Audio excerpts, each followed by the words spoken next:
በጉጉት ሲጠበቅ የነበረው የዲፕሎማቶች መንደር በሆነው በሳር ቤት ሳይታችን ላይ የቤት ባለቤት ለመሆን ፈልገው ሽያጭ በመጨረሳችን እድሉ ላመለጣችሁ ደንበኞቻችን ዳግመኛ በዛው ሳር ቤት ከቫቲካን ኤምባሲ ፊት ለፊት የተለያዩ የካሬ አማራጮችን እስከ 35% በሚደርስ እውነተኛ ቅናሽ ከ80 ካሬ ጀምሮ በ5.7 ሚሊዮን ብር የቤት ባለቤት ስናደርጎ በታላቅ ደስታ ነው። በተጨማሪም ቤተ መንግስት አቅራቢያ ያደረገውና የብዙሃኖች ትዝታ በያዘው በአቧሬ አዲሱ ሳይታችን ላይ ከባለ አንድ መኝታ ጀምሮ የመኖሪያ ቤቶችንና የንግድ ሱቆችን ደግሞ ከፈለጉ በኢንዱስትሪ መንደር በሆነው በገላን ባወጣረው ትልቅ የገበያ ማዕከላችን ላይ በጠቅላላ ዋጋ ከ2.6 ሚሊዮን ብር ጀምሮ የሱቅ ባለቤት ይሁኑ። ያለን ቦታ ውስን በመሆኑ እንዳያመልጦ። ለበለጠ መረጃና ለሳይት ጉብኝት ከታች በምናስቀምጠው ስልክ ይደውሉ።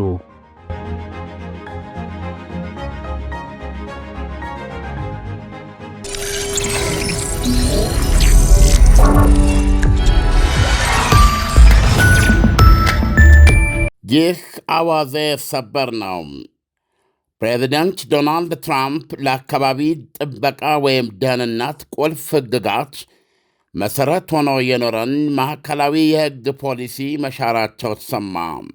የአሜሪካ የአካባቢ ጥበቃ ኤጀንሲ በምህጻረ ቃል ኤፓ ብለን እንጠራዋለን፣ ካርቦን ዳይኦክሳይድና ሌሎች ጋዞችን ልቀትን ለሰው ልጆች ጤናና ደህንነት ስጋት ፈጣሪ ናቸው የሚለውን ቁልፍ የአካባቢ ጥበቃ ደህንነት ሕጋዊ ፖሊሲ በዛሬው ዕለት ሰርዟል። ይህ ቁልፍ ሕጋዊ ፖሊሲ እሱ ላይ ተመስርቶም የአየር ጠባይ ላይ ያነጣጠሩ የፌዴራል ፖሊሲዎች ወጀብን የፈጠረ ነበረ። ኢፒኤ በፈረንጅ አቆጣጠር 2009 በቀድሞ ፕሬዝደንት ባራክ ሁሴን ኦባማ ዘመን የአደጋ ላይ ግኝት በሚል ርዕስ ያተመው ይህ ሕጋዊ ፖሊሲም መንግሥት በንጹሕ አየር ድንጋጌ ላይ ተመስርቶም የግሪንሃውስ ጋስስ ወይም ወደ ከባቢ አየር የሚደረግ የጋዝ ልቀትን ለመቆጣጠር ጠንካራ ሕጋዊ መሠረት የጣለ ነው። ኢፒኤ የአካባቢ ጥበቃ ኤጀንሲ ይህን ፖሊሲ በመሻሩም በሀገሪቱ ፕላኔትን የሚያግሉ ወይም የሚያሞቁ ብከላዎችን በዋነኛነት የሚያመነጩ የመኪናዎች፣ የኃይል ተቋማትና ሌሎች ኢንዱስትሪዎች ላይ ጥሎት የቆየውን የልቀት ገደብ ይሰርዛል። ለምድራችን እያደር ሙቀት መጨመርና ብሎም የማይኖርባት ሐሩር እንዳትሆን በመስጋት የጸናውን ፖሊሲና የእስከዛሬ ውጤቶቹን በአናቱ የገለበጡት ፕሬዚደንት ዶናልድ ትራምፕ ናቸው። በዛሬው ዕለት በዋይት ሃውስ በተካሄደ ሥነ ሥርዓት ትራምፕ የአካባቢ ጥበቃ ኤጀንሲው አስተዳዳሪም ሊ ዘልዲንን ከጎናቸው አቁመው እርምጃቸውን ሲያወድሱም በአሜሪካ ታሪክ የተወሰደ ግዙፍ ዲሬጉላተሪ አክት ደንብን የመቀልበስ እርምጃ ብለውታል። ትራምፕ ሳይንቲስቶችና እነሱን የተከተሉ መንግሥታት ወገባቸውን አጥብቀው የተነሱለትን የአየር ጠባይ ለውጥ የተባለ ስጋት በሬ ወለደና አርቲ ቡርቲ ነው የሚሉት። ይህ የትራምፕ የስረዛ እርምጃ የካርቦን ልቀትን የገደበውን የፌዴራል ሕጎች የመሠረት ድንጋይ ለመጨፍለቅ ወግ አጥባቂዎችና የኢንዱስትሪ ቡድኖች ለዓመታት ያደረጉት ጥረት ጣፋጭ እልባት ሆኖላቸዋል።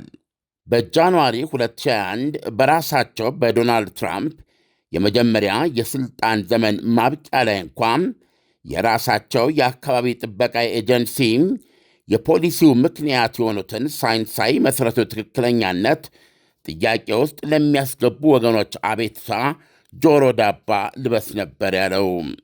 ዘግይቶም ኤጀንሲው በሰጠው ምላሽ የአካባቢ ጥበቃ ሕጎች ሁሉ እናት ለሆነው የአደጋ ግኝት ሕጋዊ ፖሊሲ መሠረት የሆነውን ግኝት ፈርጣማና አስገዳጅ ሲል ተገቢ ምላሽ ሰጥቶበት ነበረ። የኤጀንሲው አስተዳዳሪ ዘልዲን የትራምፕን የድለዛ እርምጃ በኦባማና በባይደን ዘመን የነበሩትን የማያፈናፍኑ የአየር ጠባይ ፖሊሲዎችን ያከተመ ሲሉ አወድሰውታል። ኢሳያስ በሌሊት የሰራነው ነገር ነው ትንሽ ለማንኛውም የዜናውን አንገብጋቢነት ለመጥቀስ ነው። በተራ አገላለጽ በአጠቃላይ ይሄ የግሪን ሃውስ ኢፌክት የሚባለው የዚህ የካርቦን ዳይኦክሳይድ ልቀት ማለት ነው።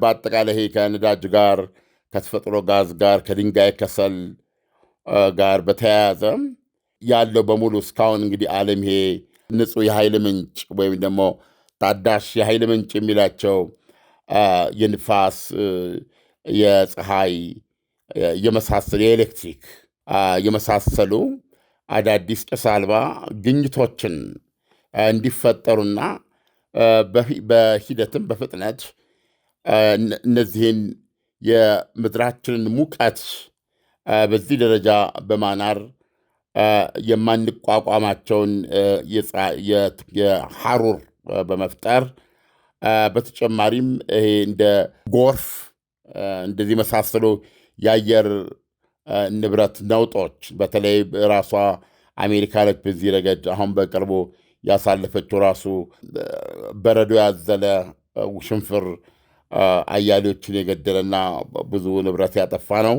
በ2025 አሁን በፈረንጅ ባለፈው ዓመት ማለት ነው። በሱ እንኳ ሲታይ አሜሪካ በዚህ የአየር ንብረት ነውጥ ገፊነት የተፈጠሩ ናቸው በተባሉ የተፈጥሮ አደጋዎች 115 ቢሊዮን ዶላር ነው ያጣችው ኪሳራ የደረሰባት እና ለዚህ ሁሉ ምንጭ ሆነው የዓለማችንን የሙቀት መጠን የዓለም ግለትን በመጨመር እንደዚህ ያሉ የሰው ልጅ በዚህ ከቀጠለ እነዚህ የካርቦን ልቀቶችን እየተቆጣጠርን እነሱን ደረጃ በደረጃ እያስወገድን ገደቦች እየጣልን ከእያም በየጊዜው በዓመታት ውስጥ እያስወገድን በታዳሽ ኃይሎች ካልተተካን በጣም ወደፊት መሬትን ለመኖር የማንችልባት ትሆናለች የሚል ሳይንሳዊ መሰረት ላይ የጸና ዓለም አቀፋዊ እንቅስቃሴ ነው እስከምናውቀው።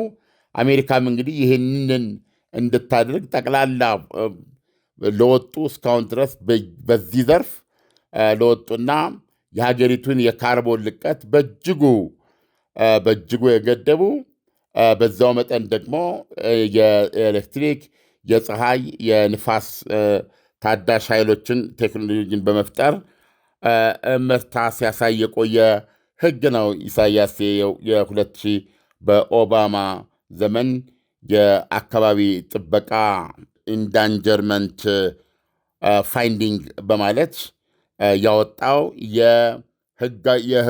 የአካባቢ ደህንነት ጥበቃ ፖሊሲዎች እናት ማለት ነው። እና እሱ ላይ ተመርኩዞ ነው እንግዲህ ሕጎች ወጡት። አሁን ዶናልድ ትራምፕ ሰረዙት ማለት ነው። ይሄን ሰረዙት ማለት እስከዛሬ ድረስ ሲሰራበት የቆየው ማንኛውም ገደብ ይነሳል ማለት ነው። አሜሪካ በነዳጅ የሚሰሩ መኪናዎችን እንደገና በገፍ ታመርታለች። የመኪና ዋጋም በዛው መጠን ይረክሳል ነው የሚባለው። ዜናው ላይ እንዳነበብነው ቢያንስ በአንድ መኪና ስሪት ላይ የመኪና ኢንዱስትሪዎች እስከ $2400 ያድናሉ የሚለው ምን ማለት ነው? እንግዲህ የሚሰሩ መኪናዎች አሁን በዚህ ዘመን ሙሉ በሙሉ በነዳጅ ብቻ የሚሰሩ መኪናዎች መስራት ቆመዋል። ነዳጅና የምንድን ነው ኤሌክትሪክ ኃይል የሚጠቀሙ እየተደረጉ ነው እየተሰሩ ያሉት። የአካሎቻቸው ኮምፖነንቶቻቸውም በተለይ ይህንን የካርቦን ልቀት በእጅጉ የሚገድቡ ወይም የነዳጅን ፍጆታ መኪኖች ነዳጅ በሰፊው የሚጠቀሙ መሆናቸውን በከፍተኛ ደረጃ የሚቀንሱ ቴክኖሎጂዎች ግብዓት የነበሯቸው ናቸው። አሁን የገደብ ሲነሳ የመኪና አምራች ኩባንያዎች ከፍተኛ ወጪ የሚቀንስላቸው፣ ሀገሪቱ ውስጥም ተሽከርካሪ በእጅጉ ይረክሳል የሚል ሀሌሉያ ነው እየሰማን ያለ ነው።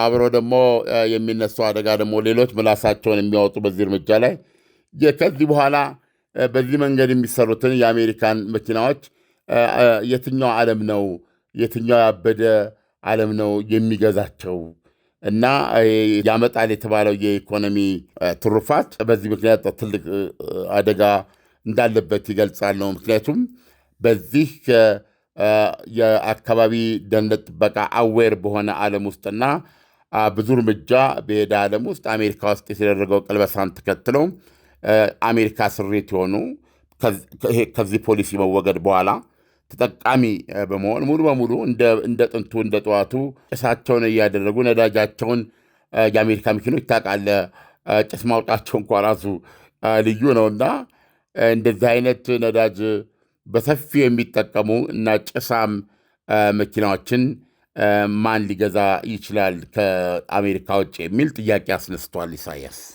ዓለም እንግዲህ የካርቦን ዳይኦክሳይድ ልቀት ለመቀነስ ዓለም በአንድ ወቅት በጣም በከፍተኛ ሁኔታ ነው የተንቀሳቀሰው እና ይህንንም ደግሞ ለመቋቋም ምድርን በአረንጓዴ እጽዋቶች ለመሸፈን ከፍተኛ እንቅስቃሴ ተደርጓል።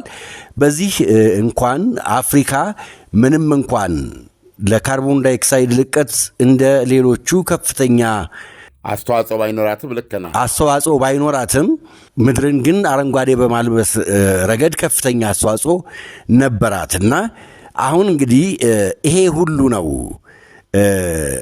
እክል የሚገጥመው ማለት ነው። እንደገና ደግሞ አሜሪካ ከሷ ሀገር ላይ ነው ያገደችው እንጂ ከአጠቃላይ ከዓለም አቀፉ አይደለም ማለት እንችላለን። ወይም ሌሎቹ ይህንን ሕግ በማክበር ይቀጥላሉ ማለት ይቻላል። ለምሳሌ ቻይና ራሷ በጣም በከፍተኛ ሁኔታ የካርቦን ዳይኦክሳይድ ልቀት ላይ አስተዋጽኦ ነበራት። አሁን አሜሪካ ይህንን ስታነሳ ቻይናም ታነሳለች ማለት ነው። ዓለም ኖ ማለት አይደለም። ቻይኖቹ በአንጻራዊነት ፖሊሲያቸውን አጥብቀው ለመሄድ ነው እየሞከሩ እንዳለ የምናነበው። ምናልባት ለዚህ እንደው ጥሩ ግንዛቤ ለመስጠት በበካይነት ቻይና ነበረች በከፍተኛ ደረጃ የምትጠቀሰው። ብዙዎቻችን የሩቅ ጊዜ ትዝታ ነው ብቻ ለብዙዎቻችን በ2008 የኦሎምፒክ የቤጂንግ ኦሎምፒክ ማስታወስ እንደሚቻለው የቤጂንግ ከተማና የመሳሰሉት የቻይና ከተሞች በቀን ብርሃን እይታ የሚጋርድ ጭስ ነበራቸው፣ ደመና እና ይሄም የኢንዱስትሪ ውጤቱ የልቀቱ ማለት ነው። ወይም የተለያዩ ኢንዱስትሪዎች አሉ የከሰል ድንጋይ የሚጠቀሙ እና በዛ ደረጃ ትልቅ ጥያቄ ውስጥ የገባች ሀገር ነበረች ቻይና። ግን ከዛ በኋላ ቻይና ብዙ ተራምዳ አሁን በአንጻራዊነት አሜሪካ እየተወች በምትወጣቸው እና ቦታዎች ላይ የመሪነት ሚናን የማሳያ ትልቅ አጋጣሚ ነው እያደረገች ያለችው እና ቻይና ይህንን የአሜሪካ ፖሊሲ አትከተልም። ትልቅም አሜሪካ ዓለምን ለመምራት ታማኝና ቋሚ ያልሆነች መሆኗን በማሳየት እሷ የቀጣዩ ዘመን የተረጋጋ እና ሳይንስ ላይ የተመሰረተ የዓለም አመራር መስጠት እንደምትችል ማሳያ አድርጋ ይበልጥ ነው በዚህ መንገድ የምትሄደው። ነገር ግን የግድ ከቻይና ጋር ብቻ የተያያዘ አይደለም። በዓለም ላይ ግን ቀጥተኛ አደጋ አለው። ለምሳሌ እውነቱን ለመናገር የአፍሪካ ሀገሮች አንተም ቅድም ጠቅሰዋል። በጣም በዚህ መንገድ ሊያዩት ይችላሉ። አፍሪካን ሆነ ስታስብ ሁልጊዜ እነሱ ብዙ ደረጃ ሄደዋል አይደለም። ኢንዱስትሪያቸው ያልፈበረኩት፣ ያልሰሩት፣ ያላወጡት፣ ያልጠቀሙት ነገር የለም። አፍሪካ ደግሞ ያው ጭራ ላይ ያለች ነች እና አዲስ ምናልባት አፍሪካ ራሷን ማለት የምትችለው ይሄንን እጅግ ኋላ ቀር የሆነ ህይወቷን ለመለወጥ አዲስ የቴክኖሎጂ ወይም ደግሞ የኢንዱስትሪ እርፍ ጨበጥኩ ለማለት እንኳ የሚያስችል ይህን የተባለ የጎላ የኢንዱስትሪ እንትን አታይም።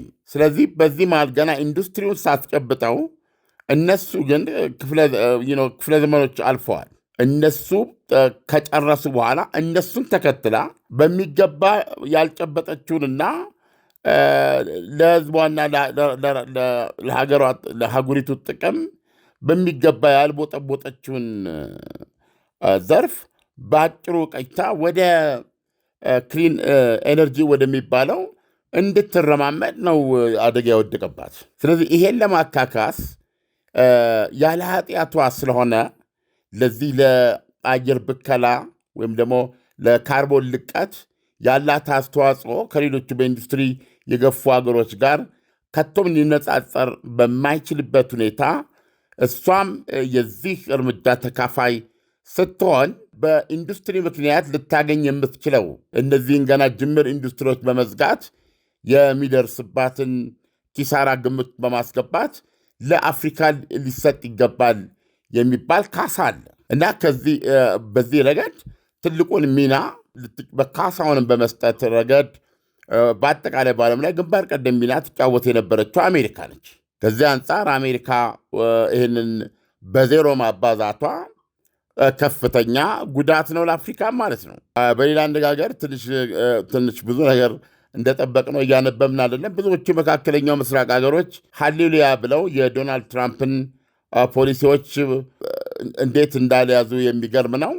ምክንያቱም እነሱም በዚህ የንጹህ ንጹህ ኃይል ድንጋጌን በሀገራቸው ላይ ተግባራዊ ማድረግ ላይ ያሉ ናቸው። ይብን እነዚህ ነዳጅ ያላቸው ዋነኞቹ መካከለኛው ምስራቅ ሀገሮችም የዚህ የፀሐይ ኃይል፣ የንፋስ ኃይል፣ ታዳሽ የምንላቸውን የመሳሰሉትን የሚጠቀሙ ናቸው። የዚህ የኤሌክትሪክ መኪናዎችን በማድረግ ማለት ነው። ኢንፋክት ለነሱ መቅሰፍት ነው። ምክንያቱም ይሄ የአካባቢ ጥበቃ የካርቦን ልቀትን የመቆጣጠር ጉዳይ ያስቀመጠው ጊዜ ላይ ብዙ ውዝግብ አለና ከተወሰነ ዓመት በኋላ ይህንን እንግዲህ አድማጮቻችን በየራሳቸው ገባ ብሎ ያነቡታል፣ ወይም ደግሞ እንደ አድማጮቻችን ተሳትፎ ወደ ውስጥ ልትገባበት ትችላለህ። ይህንን በተፈጥሮ አላቂ የሆነን የነዳጅና የተፈጥሮ ጋዝ አቅርቦትን ኮምፕሊትሊ 100% ከአገልግሎት ውጭ ለማድረግ የጥቂት 10 ዓመታት ገደብ ብቻ የሚሰጥ እና እነዚህ ደግሞ በሀብት የተጠለቀለቁበት ምንጫቸው ነው እና ከዚህ አንጻር በተዘዋዋሪ ይወቀሱ ይወገዙ ነበር። ግን በፊት ለፊት የዚህ የአካባቢ ጥበቃ የዓለምን ከግለት ለመጠበቅ የሚደረገው ጥረት አካል ሆነው እንደውም እንደዚህ አይነት ስብሰባዎች እነሱ ጋር እንዲካሄዱ መደረጉን እናስታውሳለን። አይደለም የተባበሩት አረብ ኤሚሬት ውስጥ መደረጉን በጣም ሁላችንም እናስታውሳለን። ስለዚህ አሁን ዶናልድ ትራምፕ የወሰዱት እርምጃ እና በአሜሪካ ታሪክ ግዙፉ በአሜሪካ ታሪክ ትልቁ የደንብ ቅልበሳ እርምጃ ሲሉ ያወደሱት ይህ እርምጃ ለእነሱም ትልቅ ሃሌሉያ ነው። እንዳልኩ የነዳጅ ሽያጫቸውን ማጧጧፍ የሚችሉበት ሁኔታ የሚፈጥር ነው። ስለዚህ ተከታይ አያፈራም ለማለት አይቻልም ኢሳያስ እና አይ ቲንክ ትልቅ የቀልበሳ እርምጃ አድርገን ልንወስደው እንችላለን። ዓለም በተለይ የኤሌክትሪክ መኪናዎች መስፋፋት አንዱ ምክንያት ይኸው ነበር። ይሁን እንጂ በሌላ መልኩ ደግሞ የነዳጅ አምራች ሀገራቶች ደግሞ አንደኛው ሌላው ስጋት ነበር። ምክንያቱም የኤሌክትሪክ መኪናዎች እየተስፋፉ ከመጡ ነዳጅ በሌላ መልኩ ደግሞ ፍላጎት እየቀነሰ ሊመጣ ይችላል የሚል ነበር። ለነዳጅ አምራች ሀገራቶች ይሄ የምስራች አይደለም ወይ ነው እንጂ እሱን ነው እኮ የምልህ። ምናልባት እንደገና ሌላ ወርቃማ የነዳጅ ዘይትና የተፈጥሮ ጋዝ መመለስን ያበሰረ የመጀመሪያው እርምጃ ሆኖ መታየት አለበት ይሆናል። ኢሳያስ ለምሳሌ እንደ ኢትዮጵያ ያሉ ሀገሮች ከጫማቸው ስር የተኛውን የተፈጥሮ ጋዝ እስካሁን ድረስ አውጥቶ መጠቀም ያልቻልን በትሪሊዮን ጫማዎች በትሪሊዮን ወይም በቢሊዮን ሜትር ኩብ ደረጃ የመሬት ማዕፀን ውስጥ እንዳሉን የታወቀ ነው። በተለያየ ቦታ በአንድ ቦታ ብቻ አይደለም እና እነዚህ ገና ደግሞ መታየት፣ መመርመር፣ መፈተሽ፣ መውጣት አለበት። ስለዚህ ትልቅ የሆነ ብዙ ሀገሮች እንደዚህ አይነቱ የተፈጥሮ ሀብት አንዳንድ የሞተ ኢኮኖሚ ያላቸውን ሀገሮች ወደ ጎለበተ ሀገር እየቀየረ ነው አይደለም። በዚህ በአፍሪካ ውስጥ ኢትዮጵያን ጨምሮ ብዙ ሀገሮች ኢኮኖሚያቸው በተለይ እንደ ይሄ ነዳጅና ጋዝ የሌለ ወይም እነሱ ስትራቴጂክ አሴት የሚሉት ነው። ለኢኮኖሚ በጣም ነው ብልጫ የሚወሰድባቸው።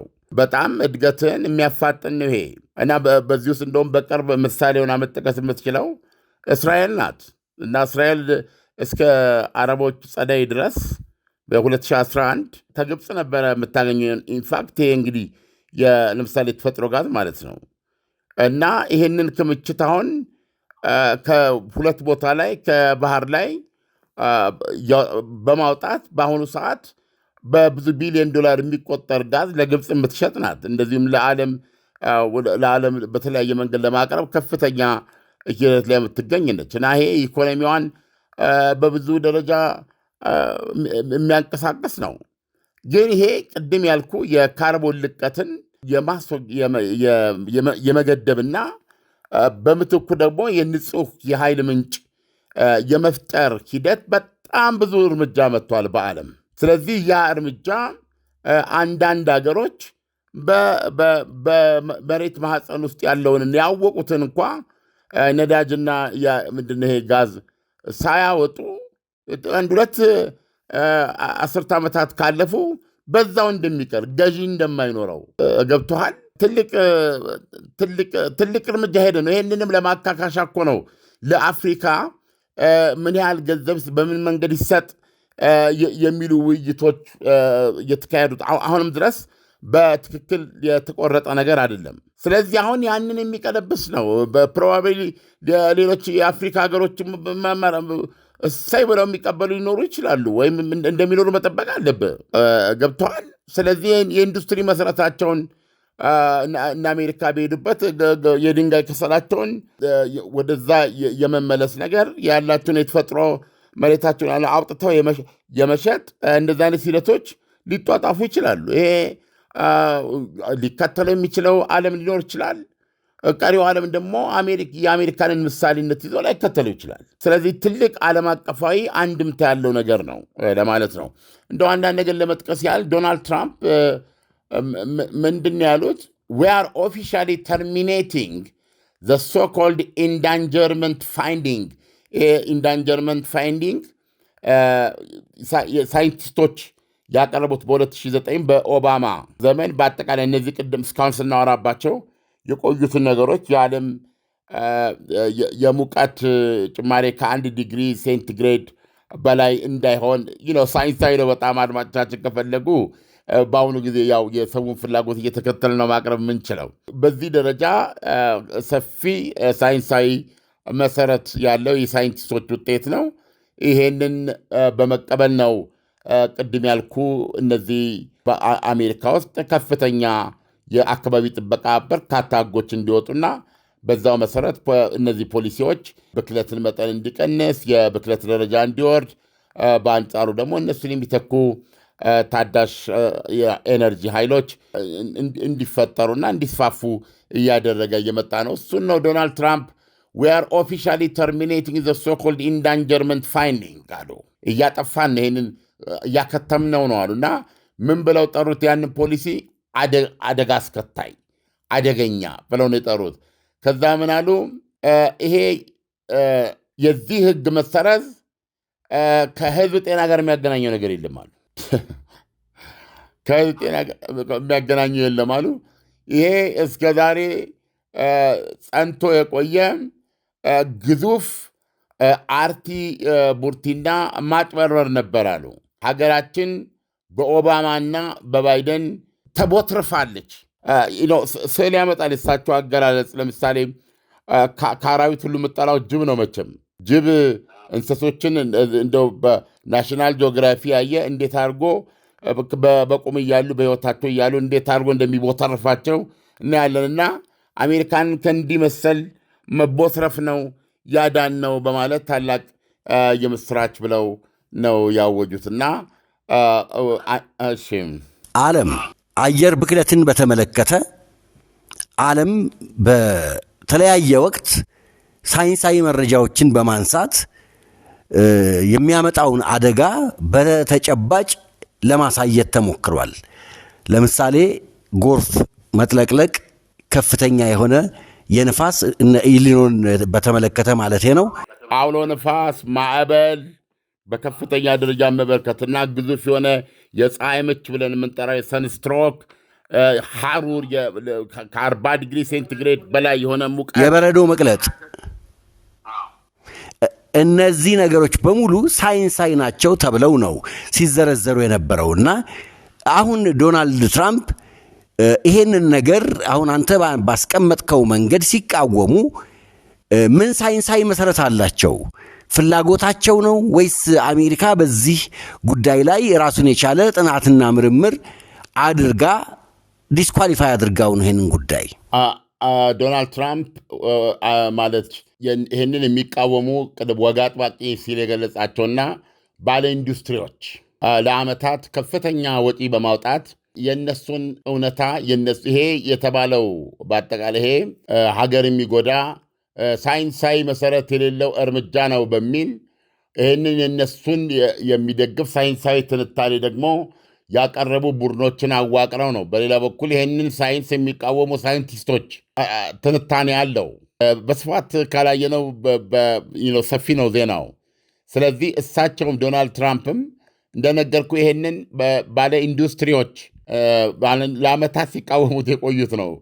ኢንዱስትሪ የሚዘጋ ነው ባጭሩ። በዚህ በነዳጅ ላይ፣ በተፈጥሮ ጋዝ ላይ፣ በድንጋይ ከሰል ላይ የተመሰረተን ኢንዱስትሪ ህልውና የሚያከትብ እኮ ነው። ስለዚህ እነሱ ደግሞ ሳይንሳዊ አይደለም ቀልባሽ የሆነ አጥፊ የሆነ እርምጃ ነው። የሳይንቲስቶችን ግኝት የኢንዳንጀርመንት ፋይንዲንግ የምትለውን ዶናልድ ትራምፕ እንዳሉት አርቲቡርቲ ነው በማለት ብዙ ቢሊዮን ዶላሮች ወጪ አድርገው የራሳቸውን ሳይንቲስቶች በትንታኔ እንዲደግፏቸው አድርገው ነው የተንቀሳቀሱት። እና ዶናልድ ትራምፕም የራሳቸው የሳይንቲስቶች ቡድን አላቸው እና ያንን መሰረት ያደርጋሉ። ሂደቱ በከፍተኛው ፍርድ ቤት ደረጃ ቀርቦ ከፍተኛው ፍርድ ቤትም እንዲቀበለው ለማድረግ ጥረት ቢደረግ አማራጭ እንደሚሆን እያነበብን ነው። ምክንያቱም ከእሳቸው ቀጥሎ የሚመጣው ፕሬዚደንት ከፍተኛ ፍርድ ቤት በኩል ድጋፍ አግኝቶ በተለይ ቢመጣ አዲስ ሕግ በኮንግረስ ውስጥ ገብቶ ረቆ ካልወጣ በስተቀረ የዶናልድ ትራምፕን ዘመን ፖሊሲ ተከትሎ እንዲሄድ የሚያስገድደው ነው የሚል አቀራረብ አለው ዜናውን ስታነብና በዚህ ደረጃ ነው ያለው። ሳይንቲስቶች ቡድን አለ። በዚህ መልኩ አሁን ለተወሰዱት እርምጃዎች ሳይንሳዊ መሰረት የሚሰጡ ሌሎች ሳይንቲስቶች አሉ። የሳይንቲስቶች አመለካከት አለ ማለት ነው። ዓለም ፕሬዚዳንት ዶናልድ ትራምፕ በምርጫ ውድድር ጊዜ ይህንኑ ሐሳብ አንስተውት ነበርና ተጨባጭ አደረጉት ማለት እንችላለን። ዓለም ለትንታኔው ከወዲሁ አመሰግናለሁ። መልካም አዳር ይሁንልህ። መልካም አዳር። በጉጉት ሲጠበቅ የነበረው የዲፕሎማቶች መንደር በሆነው በሳር ቤት ሳይታችን ላይ የቤት ባለቤት ለመሆን ፈልገው ሽያጭ በመጨረሳችን እድሉ ላመለጣችሁ ደንበኞቻችን ዳግመኛ በዛው ሳር ቤት ከቫቲካን ኤምባሲ ፊት ለፊት የተለያዩ የካሬ አማራጮችን እስከ 35% በሚደርስ እውነተኛ ቅናሽ ከ80 ካሬ ጀምሮ በ5.7 ሚሊዮን ብር የቤት ባለቤት ስናደርጎ በታላቅ ደስታ ነው። በተጨማሪም ቤተ መንግስት አቅራቢያ ያደረገውና የብዙሃኖች ትዝታ በያዘው በአቧሬ አዲሱ ሳይታችን ላይ ከባለ አንድ መኝታ ጀምሮ የመኖሪያ ቤቶችንና የንግድ ሱቆችን ደግሞ ከፈለጉ በኢንዱስትሪ መንደር በሆነው በገላን ባወጣረው ትልቅ የገበያ ማዕከላችን ላይ በጠቅላላ ዋጋ ከ2.6 ሚሊዮን ብር ጀምሮ የሱቅ ባለቤት ይሁኑ። ያለን ቦታ ውስን በመሆኑ እንዳያመልጦ። ለበለጠ መረጃና ለሳይት ጉብኝት ከታች በምናስቀምጠው ስልክ ይደውሉ።